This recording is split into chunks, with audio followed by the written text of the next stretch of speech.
Je trouve ouais. que c'était vraiment une des voitures les mieux C'est plus complète. Là. complètes, Ah ouais. balancées.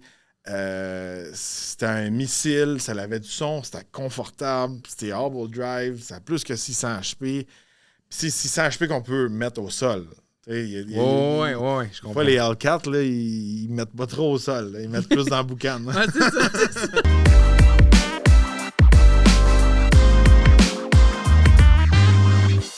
Salut Julien. Salut Francis.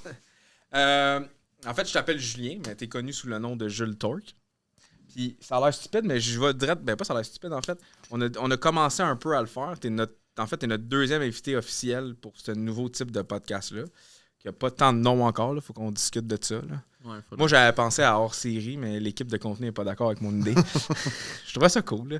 Fait que pour mettre le monde un peu en contexte, ils n'ont peut-être pas vu le premier épisode ou qui c'est la première fois qu'ils voient ce type de podcast-là, on reçoit une personnalité publique, vedette, chroniqueur automobile ou juste un passionné de l'automobile, puis on discute de tout puis de rien, le temps que ça dure, puis Félix nous fait un beau montage par la suite. Ouais, c'est ça. Non, mais c'est ça. Puis on trouvait l'idée intéressante. Puis cette semaine, on reçoit Julien Fortin, comme je disais, plus connu sous le nom de Jules Torque. Puis je commence bien fort direct là. Qui est Jules Torque et d'où vient ce nom? D'où vient ce nom? Regardez, encore une fois, mon nom est Julien Fortin. Au début, comment que c'est parti, c'est que j'ai commencé des pages sur Instagram, ces choses-là. Puis ça s'appelait Torque Army. Le Torque Army a pris de l'ampleur avec le temps. J'ai voulu faire mes propres pages qui sont appelées Jules Torque. Il était en anglais au début, j'en ai fait en français. Les pages Torque sont venues un petit peu à s'agrandir avec le temps. Français, anglais, il y avait des spécialités camions aussi, Torque Off-Road, ces choses-là. Tu as même segmenté par région à un moment donné. Oui, à un moment donné. Ça marche encore un peu, mais je dis que tu avais segmenté le solide. Oui, c'est ça. Dans ce temps-là, on était plus dirigé vers les enthousiastes, les gens qui modifient leur véhicule, ces choses-là. Puis là, dernièrement, on s'est un petit peu plus changé notre orientation, plus vers les reviews d'auto. On est toujours impliqué avec la communauté, mais on est plus impliqué, plus proche du manufacturier, ces choses-là. Fait qu'il y a eu un changement de ce côté-là. Puis aussi, avec le temps, les choses changent. On se spécialisait gros dans tout ce qui était muscle car, véhicules modifiés avec des gros moteurs, autant Viper que Corvette, passant par des GDM. Même chose côté camion, mais avec le temps, faut se le dire, les Camaro vont peut-être disparaître, les Challenger vont peut-être renaître électriques. Mustang, ça s'en va plus vers l'électrique. Fait que c'est un marché qui est en évolution, puis il faut s'adapter au marché. Puis c'est un petit peu ce qu'on a fait avec Torque Army. Puis, avec le temps, au lieu d'utiliser mon vrai nom, parce que j'étais très impliqué dans le marché américain auparavant, j'ai choisi de faire un lien entre Torque Army puis mon nom, puis avoir le nom de Jules Torque pour simplifier les choses pour les Américains. D'où vient, genre, juste la passion de toi, là? C'est toi, Julien, là, mettons ta passion pour les voitures, de où que ça vient, ça, là? Moi, j'ai toujours grandi dans la machinerie, des gros tracteurs, des gros bulldozers, des pelles mécaniques. Mon père il faisait du drainage quand j'étais jeune. Fait que chez nous, des fois, je me réveillais le matin, la maison shakeait parce qu'il était en train de loader les bulldozers sur les flots. OK. Fait que tout ce qui était mécanique, puis ça remonte à loin aussi. Les gens dans ma famille aiment beaucoup la machinerie. Mon arrière-grand-père, ça a été un des premiers à amener un tracteur John Deere au Canada. OK. Fait que si c'était pas le premier, là, on n'a pas la certification, mais ouais. il était comme dans les 5 premiers. À un moment donné aussi, il avait acheté un gros tracteur articulé, là, vraiment avec les 8 roues, puis c'était un 400 force qu'il appelle. Ça, on était une des seules. Il y en avait 4 ou 5 dans le monde. OK. Fait que, on avait ce gros tracteur-là. Puis moi, quand j'avais comme 3-4 ans, j'ai conduit ce tracteur-là. Là. C'est plus gros qu'un Bigfoot. Là. Oh. C'est très près quand t'es jeune. Là. C'est même encore aujourd'hui. Là, tu montes dans une échelle, puis tu conduis ouais. ça, puis c'est articulé. Puis c'est spécial. Puis là, c'est plus une passion pour la mécanique, la machinerie, tout ce qui a moindrement un moteur. Ça m'a attiré. Puis après ça, c'était vraiment conduire les machines, puis aller dans des machines qui allaient de plus en plus vite. Voir jusqu'à où que ça va aller. Puis... Le fil en aiguille, c'est ça. Ça a commencé direct quand t'es né. Puis, Là, je sais pas c'est quoi ma prochaine limite, là. Ben là, en tout cas, moi, aujourd'hui, je l'ai vu arriver en... C'est quoi, c'est un Wrangler que tu C'est un Wrangler, hybride 4XE qu'ils appellent, là. Ouais, c'est un plug-in hybrid. Mais, tu sais... là, 2 semaines, j'avais un Red Eye, là, un Charger Red Eye, qui a 797 HP. La semaine passée, on avait aussi un Alfa Romeo, Giulia Quattro Foglio. Ouais, c'est ça. Le trèfle à 4 feuilles. Je m'ai gâté parce que là, c'est les dernières semaines qu'on pouvait sortir ces véhicules-là. Là, on est comme borderline, la neige va arriver. Ah ben oui, c'est vrai. Hein? Fait que, mais c'est comme, là, c'est quoi la limite qu'on va aller bientôt quand on commence à tomber dans du 600, 700, presque 800 HP. Puis là, avec la nouvelle génération d'électrique, ça va surpasser ça.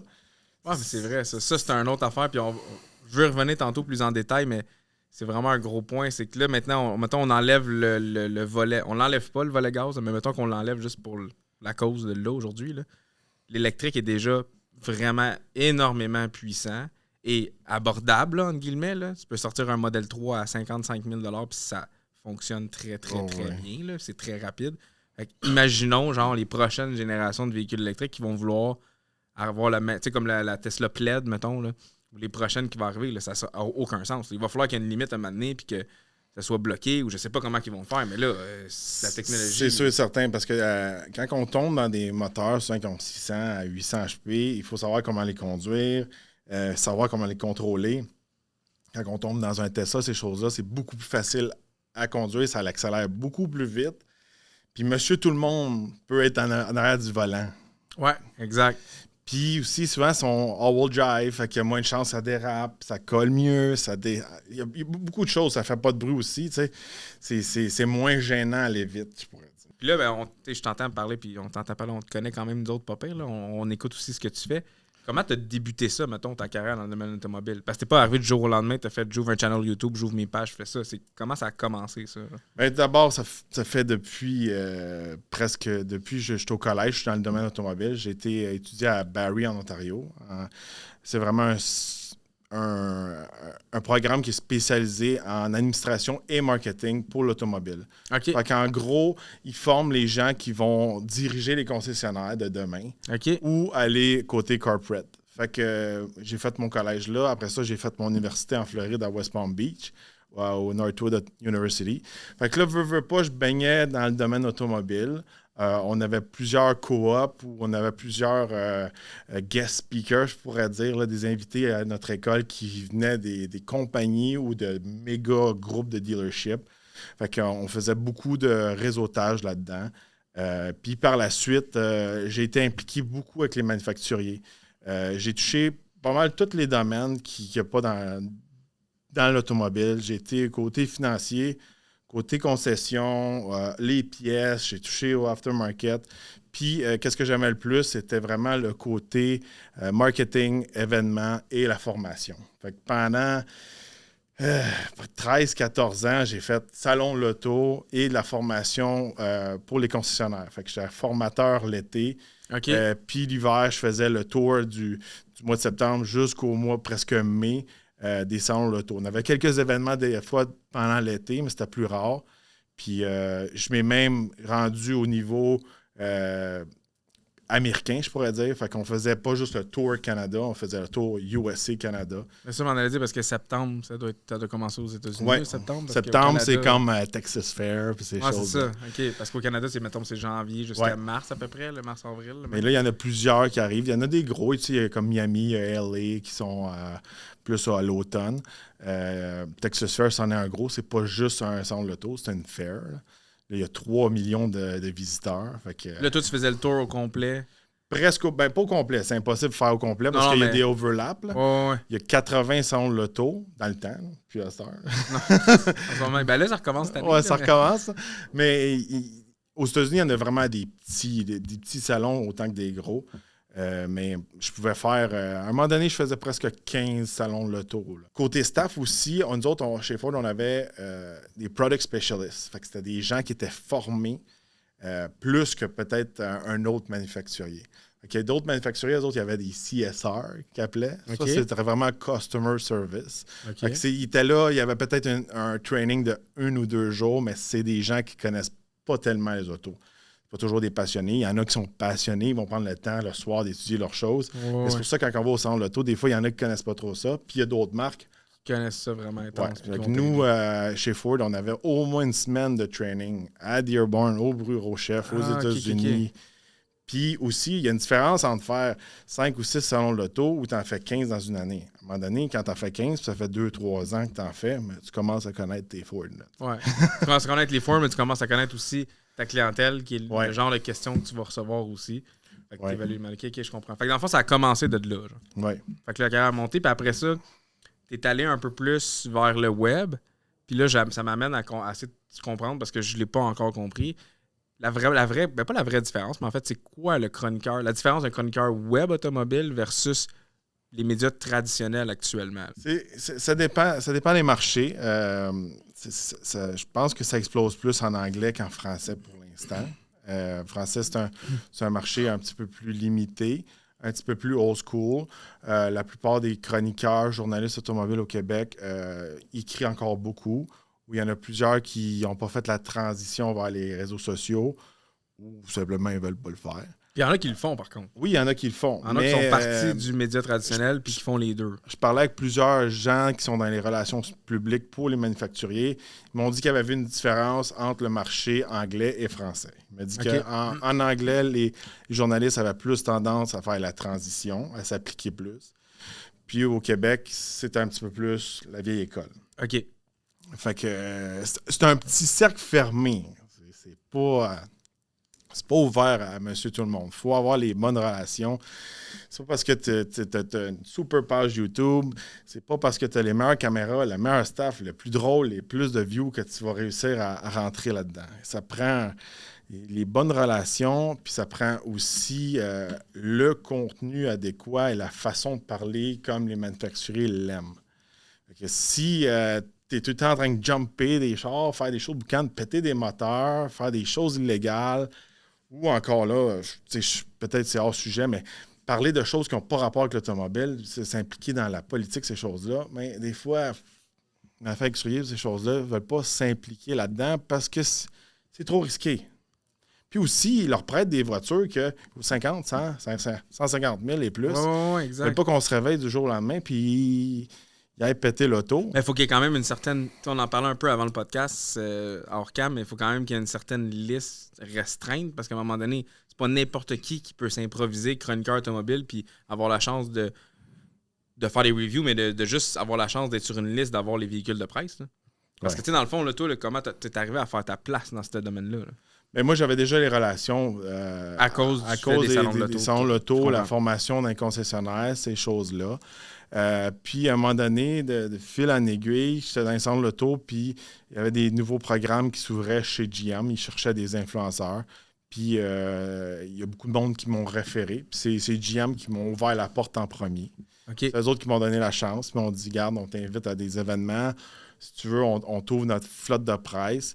Puis là, une fois qu'un des gros, comme GM, t'as ouvert les portes, mais là, souvent après ça, les portes des autres s'ouvrent automatiquement. T'as la référence, t'envoies ça, t'as le contact, fait que les autres sont comme, OK, ben là, GM a dit oui. Il faut que tu fasses ta réputation aussi avec le temps. S'ils voient que tu fais attention au véhicule, tu fais des bonnes critiques.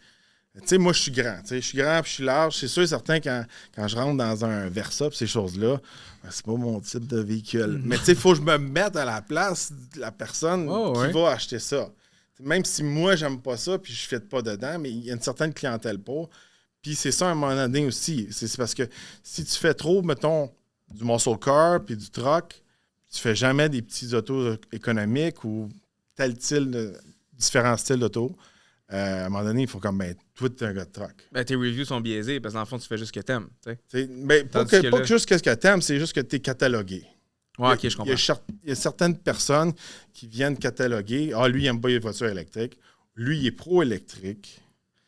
Ça aussi, là, ça m'amène un coin quand tu dis, mettons, il n'aime pas ça ou il aime ça. Quand il t'ouvre, là, justement, là, les véhicules de presse comme ça, il n'y a pas...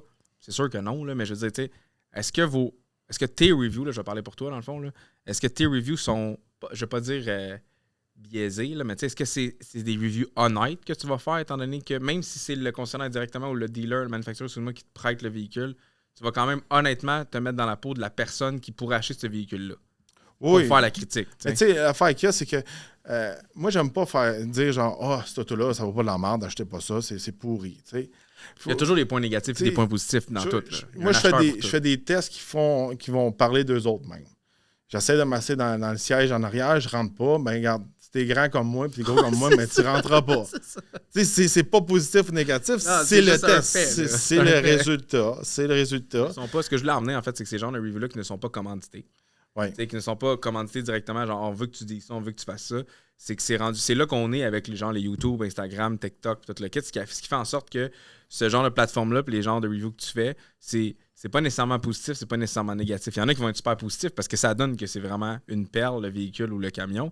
Mais dans l'ensemble des choses, c'est factuel. Fait que quelqu'un qui va aller prendre de l'information rapidement, en dedans de quelques minutes sur un véhicule particulier, ben, il va avoir pas mal toutes ses réponses en écoutant, mettons, les chroniques que tu vas faire.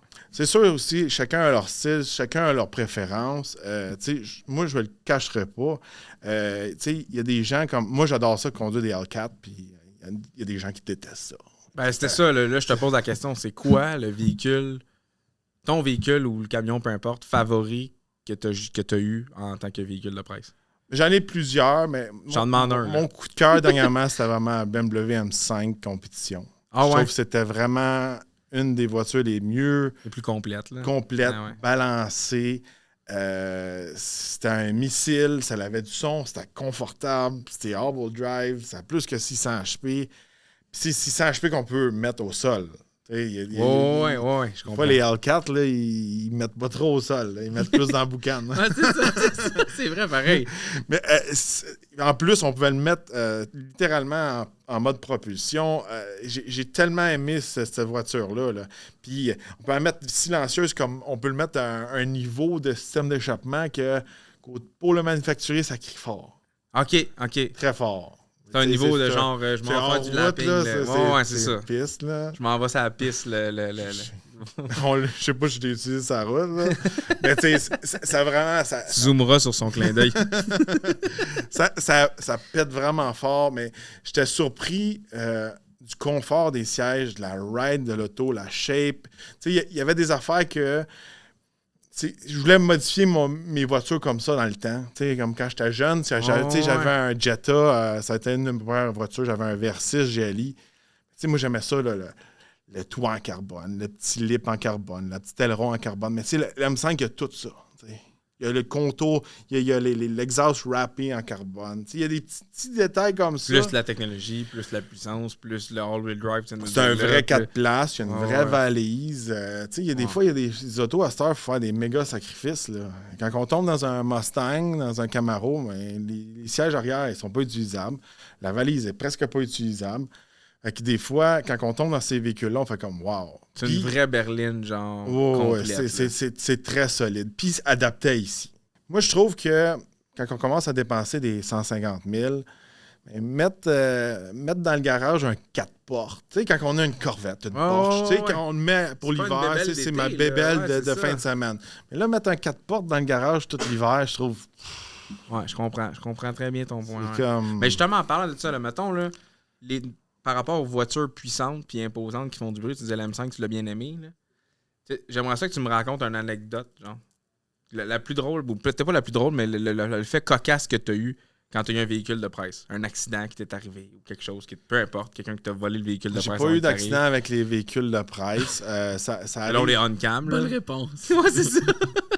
Non, mais j'ai déjà eu un accrochage une fois avec un véhicule d'un concessionnaire. Là. Il y a quelqu'un qui m'a rentré dedans à la station-service. C'était pas de ma faute. Là. Mais c'était moche. C'était moche. Fait cocasse, c'est pas vraiment... comment je pourrais dire? Ça arrive que les véhicules, des fois, ils ont des problèmes. OK. Ça, moi, à cause que j'ai de l'expérience dans les salons de l'auto, dans mes reviews, j'en parle pas. Parce que je sais que c'est des fois les premiers sortis de la ligne ou les personnes avant moi qui l'ont eu, ils font pas très attention. OK, je comprends. Fait que toi, tu arrives avec un véhicule qui est supposé être neuf. Vous le passez à la petite gang fermée, justement, de chroniqueurs automobiles, journalistes automobiles. Certaines personnes vont moins faire attention, tout dépendant qui, quand, comment l'a eu. Oui, il est arrivé quelque chose qui est aussi hors du contrôle d'eux autres aussi. Là, toi, tu l'obtiens, puis tu fais un bad review à cause que, je sais pas, moi, il arrive de quoi, il y a un flacotement quelque part ou la transmission elle glisse ou peu importe. Mais là, tu es assez intelligent et brillant pour comprendre que c'est pas vraiment ça qui va sortir de série, c'est qu'il a été magané avant. C'est ça. Ou ils n'ont pas eu le temps, parce que des fois, ils passent les véhicules semaine après semaine, puis ils n'ont pas le temps de l'amener au concessionnaire pour faire l'entretien, faire les recalls, puis toutes ces choses-là. Fait que ça arrive des fois, les véhicules bug. C'est pas un big deal. Moi, dans les salons de l'auto, je dealais gros avec des pré-productions, des prototypes, etc. Fait que, tu sais, pour moi, c'est déjà acquis, c'est normal. Des fois, les véhicules, surtout plus qu'on arrive avec le temps, puis je pense que ça va arriver plus avec les véhicules électriques, des fois, quand il fuck. Là, il peut plus. Ah, là. c'est 100% technologique, comme, là. Ouais, c'est ça. C'est plus atmosphérique, là. C'est on peut plus rien faire. Tu veux le booster, tu veux faire un reset. Déjà, là, des fois, juste trouver la batterie, ça peut être compliqué. Il n'y a rien à faire. Puis des fois, c'est juste le towing, il faut qu'il vienne, puis il faut qu'il plug sur l'ordinateur, puis il n'y a plus rien à faire. Quand l'ordinateur bug, ça m'arrive une couple de fois. J'ai eu un autre à l'essai que le throttle, il marchait pas bien. J'étais sur l'autoroute, j'étais plus capable d'accélérer.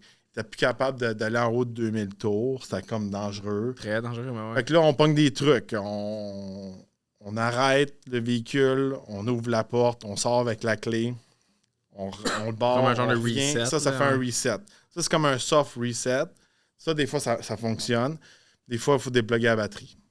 OK, ben tu sais, faut que tu le saches, là, parce que, tu sais, c'est... Oui, il n'y a pas juste savoir ça, mais il faut que tu sois capable d'être tolérant, là, parce que, comme tu dis, si tu en prends en considération tout ce que tu reçois, à un moment donné, tu peux te dire, ben tu sais, ce véhicule-là a été complètement battu par 15 personnes avant moi. Oui. Ça se peut qu'il y ait une couple d'affaires qui soient maganées. Là. C'est pas parce qu'ils sont chroniqueurs automobiles qui on fait attention. Apprécient la mécanique puis ils font attention aux choses. Ça arrive souvent que je suis dans des véhicules de performance puis ils sont remplis de gaz ordinaire. OK. Il puff bizarre. Là, quand j'ai eu le tracker, à un moment donné, il puffait quasiment de l'huile. Puis il renaît pas comme faut. Puis à un moment donné, là, j'y ai mis comme du 94 dedans. Puis là, tu vois que ça l'a replacé. Il y a des trucs comme ça où il y en a qui amènent littéralement des matériaux de construction, des chiens ou peu importe dans le véhicule. Il y en a qui font vraiment pas attention. Puis ça, moi, c'est quelque chose que pétait un peu ma bulle, pétait un peu ma magie de petit gars qui regardait le guide de l'auto. Puis ça va, tu aimes vraiment les autos comme moi. Puis quand t'arrives en vrai, c'est comme non. Tu vas en avoir autant qui vont être super respectueux, mais pour la petite gang, il y en a peut-être un peu qui sont moins respectueux par rapport à ça. Toutes vous autres, vous payez, en fait, parce que vous partagez les mêmes véhicules. Oui. Puis qu'est-ce qui est plate, c'est qu'il y en a qui sont vraiment rough puis ils brisent les véhicules. Puis quand les véhicules sont rares ou nouveaux, puis ils brisent le véhicule, mais des fois, ben, on est comme une gang de chroniqueurs puis de journalistes qui n'a pas le véhicule pendant 2 mois de temps. Fait qu'on est ça pète le hype, dans le fond. C'est ça. Pour une personne on qui a est fait super pénalisé. Je comprends, ouais. Puis dernièrement, c'est arrivé souvent. Mais là, toi, mettons, là, qui aime vraiment les chars puissants, imposants, puis tout le kit, mettons, au niveau électrique, là, qu'est-ce que tu penses actuellement du mouvement? C'est plus une question de genre où est-ce qu'on s'en va, là. On sait où est-ce qu'on s'en va, là.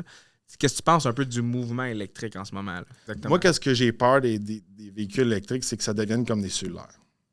C'est vraiment que, first of all, là, ils veulent vraiment réduire le turnover qu'ils appellent. Parce que là, présentement, les gens, ils prennent trop sur un long terme. OK. Sur du 8 ans, etc. Là, ils veulent réduire ça. C'est débile, ça. Là, ils veulent rendre ça à 3-4 ans max, peut-être même 2. Puis là, avec la technologie qui avance tellement vite, moi, je pense que ça va faire comme les cellulaires. À tous les 2-3 ans, ils vont faire un changement. Puis, il y a un terme pour ça, Félix, tu le sais peut-être, mais c'est quoi? C'est la désuétude programmée ou on en fait de même? Ah, tu le sais pas? Non, je suis perdu. Okay. Mais en tout cas, les cellulaires, c'est un peu ça. C'est que dans le fond, ça devient désuet ou ça devient moins efficace. Parce que le hype c'est quasiment aussi. programmé. Moi, j'ai peur qu'ils font des updates. T'sais, comme là, moi, je viens juste de changer mon téléphone. J'avais fait le iOS 15 là, sur mon iPhone. Là. OK. Puis mon téléphone est venu, là, il n'y a plus de vie de batterie. Là, il ne pouvait pas durer comme la moitié de la journée. J'étais vide de batterie. J'ai pas le choix de changer de téléphone. Mais moi, j'ai peur qu'ils fassent ça avec les véhicules électriques. Ils vont pouvoir le faire, dans le fond. Là, je sais que Tesla, eux autres, ils font des affaires comme Tu peux acheter un update pour que ton véhicule soit plus performant, puis tu as toutes des nouvelles options. Mais quand tu achètes l'update est à toi, il n'est pas sur l'auto. Fait que quand tu vends l'auto, il ne vient pas avec l'update. Il t'enlève l'update. Oh, OK. Fait que quand il change de propriétaire, l'update, il ne suit pas le Tesla. Il suit pas. Fait que dans le fond, toi, tu payes pour un update pour en profiter de toi-même, mais ton équité de véhicule, dans le fond, elle ne changera pas au moment de la vente. Là, mettons, tu as investi un 2-3 000 pour cet update-là, mais là, tu arrives pour le vendre, mais dans ton. T'auras pas une équité plus positive parce que t'as acheté ça. Non, ça reste pas que l'auto. Je trouve que c'est des gimmicks. Ouais, non, c'est pas cool. Je sais pas s'ils vont garder leur valeur à long terme. Tu sais, le présentement, il y en a des petits véhicules électriques qui gardent quand même bien leur valeur. Mais moi, qu'est-ce qui m'a surpris d'un autre côté, qui m'a déçu, c'est que je magasinais pour un chargeur à la maison. Okay. Pour quand j'ai des essais routiers de plug-in hybrid ou full électrique, ben que j'aille un chargeur. Puis là, je parlais avec des spécialistes vraiment électriques, d'autres chroniqueurs. Là, ils me disaient, mais tu sais, tu peux t'acheter ce chargeur-là, il n'est pas si cher que ça. Puis si tu ne l'utilises pas tous les jours, parce que tu n'as pas un véhicule électrique, mais il va être bon pour la run. Mais par contre, il ne sera pas bon pour la nouvelle génération de super électriques. Avec les Hummer, les Taycan, les ci, les ça. Les autres, même si c'est, mettons, moi j'essaie de simplifier les choses. Quand que je parle de chargeur électrique, je parle d'un stage 1, stage 2, stage 3. Il y a plusieurs. Il y en a d'autres. Il y en a d'autres. Good, better, best. Le stage 1, c'est comme 110. Le stage 2, c'est comme normal, là, 220. Mais dans les 220, ils n'ont pas tous le même flow. OK. Puis là, il y en a qui vont performer mieux. Pareil comme l'iPhone. Oh, ouais. Là, moi, j'ai changé. Je suis rendu avec un 13 Pro Max. Mais là, j'ai changé le fil, puis j'ai changé la. Ben, c'est le direct là, je m'en allais, là. Parce que là, maintenant, c'est tous des accessoires rendus à part. Mais ça marche la même affaire pour les véhicules électriques. Oh, mais c'est ça, là, ça va s'en aller comme ça. Là. Ouais, je comprends, là, je le voyais venir, ça fait 2 minutes que je le voyais venir. Mais là, c'est comme. Là, c'est quoi, là? Aux 3-4 ans, on va faire changer notre charge de la maison pour suivre la nouvelle génération de véhicules. Fait que là, c'est accessoires, dépenses. Je comprends très bien où est-ce que ça s'en va. Là. Puis même, c'est rendu dans les normes, ça, on en a déjà parlé aussi, mais c'est rendu dans les normes de construction. Je disais, moi, ma maison, on l'a eu en janvier 2021, c'est une construction neuve. On s'est fait bâtir, puis ils n'ont pas le choix de mettre comme le fil ou je sais pas quoi pour avoir une borne électrique à la maison. Là. C'est rendu dans les normes de construction. Là. Fait qu'on sait qu'on s'en va là. Mais c'est ça. Moi, j'étais déçu. Je pensais m'acheter un chargeur, j'aurais été bon au bout de 10 ans. Ouais. C'est pas le cas. Non. Ben, c'est ça. Fait qu'on s'en va là. OK. Je te pose une dernière question. Tantôt, je t'ai demandé un peu ton char préféré que tu as eu, mais mettons, nonobstant, là, que tu l'aies déjà chauffé, pas chauffé, tu l'as eu en véhicule de presse ou pas, c'est quoi le top 3 de Jules Torque? Là? Parce que là, je demande à Jules Torque, c'est quoi son top 3? Top 3, là... Segment, année, tout véhicule confondu, puis prends le temps que tu veux. C'est dur à dire, parce que souvent, qu'est-ce qui arrive quand on conduit plusieurs véhicules? Des fois, on avait le véhicule sur le poster dans notre chambre, puis une fois qu'on l'a conduit, des fois, on est déçu. OK. Ça m'est arrivé souvent. Fait que, tu sais, des fois, je pourrais dire plusieurs véhicules, mais je ne les ai pas conduits. Le véhicule qui était sur mon mur, c'était une Ferrari F50. Okay, ouais, j'ai toujours trippé la F50. Tout le monde est F40. Mais moi, c'était la F50. Je trouvais que ça avait le V12 de Formule 1. Elle était plus lente que la F40. Mais pour moi, la F50... Mais là, je veux juste être sûr, là, j'ai peut-être un blanc de mémoire. Là, Félix, peux-tu en montrer, s'il te plaît, la F50? Parce que, tu sais, il y avait Need for Speed à un moment donné qu'il y avait dedans. C'était-tu la F50 ou c'était la F40 qu'il y avait dedans? F50, je suis pas mal sûr. Parce que Moto, je pense que c'est... OK, c'est ça, Moto. C'est drôle parce que c'est vraiment mon véhicule préféré. Mais là, j'étais comme plus sûr si je me trompais entre la F40 et la F50. Il y en a une de compétition et tout, elle est malade. Là. Ouais, c'est vraiment ça. Ça, il y en a 349 dans le monde. C'est exactement... pas ça, mais j'avais le poster d'une F50, moi aussi, dans ma chambre quand j'étais jeune. Ouais, comme ça, là, pas de toit. Là, OK, numéro 1, parfait. J'aime beaucoup les Ford GT. Là. Même si c'est comme Ford GT, l'ancienne, là, pas la nouvelle. La nouvelle est malade là, avec l'EcoBoost, là, mais j'aime mieux l'ancienne. Elle, c'était vraiment... c'était tellement une bonne plateforme. Puis c'est celle qui a le record du monde, la voiture la plus vite. Ouais. Pas OEM, là, modifiée. Là. Non, c'est celle qui a cassé la barrière de 300 000 à l'heure là, au Texas Mile.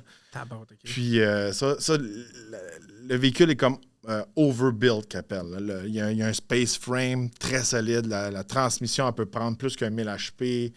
C'est très unique aussi, puis c'est rare. Là, Ça a pris beaucoup, beaucoup, beaucoup de valeur.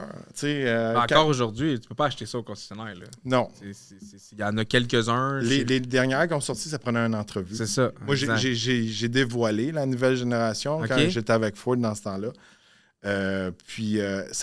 Surtout, j'ai surtout vécu ça à Toronto parce qu'il y a beaucoup de gens riches à Toronto eux autres qui arrivent, ils ont plein d'argent, puis ils sont habitués de tout avoir. Ils peuvent pas l'avoir. Ford, pour la première fois, faisait une espèce de programme comme Ferrari que faut que tu sois un client Ford. De un, il fallait que tu sois un client Ford, un historique avec Ford. Il fallait aussi que tu sois une personnalité publique. Puis aussi, il va falloir que l'auto, on la voit. Les autres, ils voulaient qu'ils créent du contenu, qu'ils créent du buzz avec ça. Fait que les gens sont ceux qui avaient les moyens. Ils ont envoyé leur application. Tu passes une entrevue pour l'avoir. Ouais. Parfait. Ford GT, Ferrari F50. 3. Classique, là, McLaren F1. Là. Ah, ben ouais. F1, ça doit être spécial. Là. Tout ce qui est... C'était légendaire comme véhicule, puis assis au milieu, tout ça. La McLaren F1 et la F50, là, fait que là, dans le fond, toi, tu m'as nommé 3 véhicules que tu rentres pas dedans. Là. C'est ça.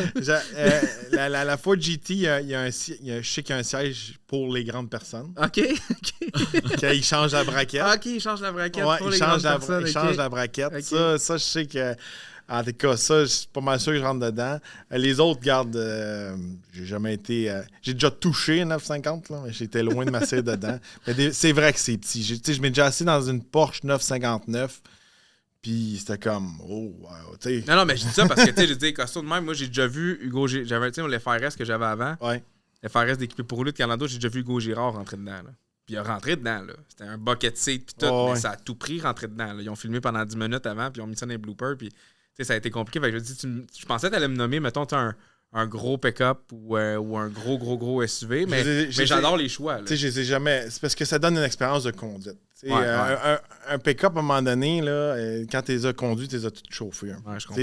Puis j'ai tellement conduit de truck que pour moi, c'est pas exceptionnel. C'est quoi, mettons, les véhicules que tu as hâte de voir qui vont sortir en 2022 ou qui sont comme attrayants, que tu as hâte de voir que ça va donner? J'ai hâte de voir les Hummer. Fait que ça va être vraiment une nouvelle version électrique, mais de style enthousiaste, sans compromis. Parce que, comme on parlait un petit peu avant le podcast, souvent, quand c'est une version électrique, mais il faut tout le temps qu'il y ait l'espèce de dash. L'espèce de dash, là, spaceship, là, des pneus full économiques. Il y a tout le temps l'espèce de coche que t'es comme... Mais là, le Hummer, c'est 100% purisme Hummer, avec c'est ça, là, le crab walk, il est super pesant aussi, mais tu sais, dedans, c'est un petit peu le thème, là, espace. Tu sais, lui, il a l'air vraiment réussi. C'est sûr, certains, une belle Corvette Z06, là, avec le moteur qui révolutionne presque à 9000 tours. Ça a l'air très excitant. Ouais. Je sais qu'il y a une autre Corvette qui va venir après ça, selon des rumeurs. Ouais? Un scoop. Je pense qu'il va y avoir une E-Ray qui appelle. Là. Ça va être vraiment une Corvette comme électrique ou hybride. Là. Ça, je l'ai vu, elle se promène sur le Nürburgring présentement. Ah, OK. D'autres scoops. Merci pour ta question, Félix. Il y a d'autres scoops. Parfait. Ben écoute, moi, c'était tout pour moi. C'était super intéressant. Fait que je te remercie beaucoup, Julien, M. Fortin. On peut te trouver sur les réseaux sociaux. C'est ça, je m'en allais dire. C'est correct, vas-y. Non, vas-y, Julien. Tu peux te plugger un peu où est-ce qu'il y a. On peut te trouver. On va retrouver toutes les pages Joe Torque, Torque Army. Si vous aimez avoir une touche féminine aussi, ma conjointe fait des reviews avec moi, F Torque. Fait que, elle aussi, elle l'amène de son côté. Elle était un petit peu plus absente dernièrement à cause du bébé, mais elle revient dans les reviews, puis elle donne son avis un petit peu plus féminine, un petit peu plus mainstream. Des fois, moi, je dérape un peu technique, puis elle me ramène dans le chemin un petit peu plus Monsieur Tout-le-Monde. Fait qu'on fait une bonne équipe de ce côté-là. Puis plusieurs choses s'en viennent. Là. Ça va bouger. Des nouveaux projets qui vont bouger. Parfait. Bien, on taguera une couple de ces pages et de ces channels sur le podcast. Puis on a bien hâte de voir tes nouveaux projets. Puis je te remercie encore, Julien. Ça marche, ça fait plaisir.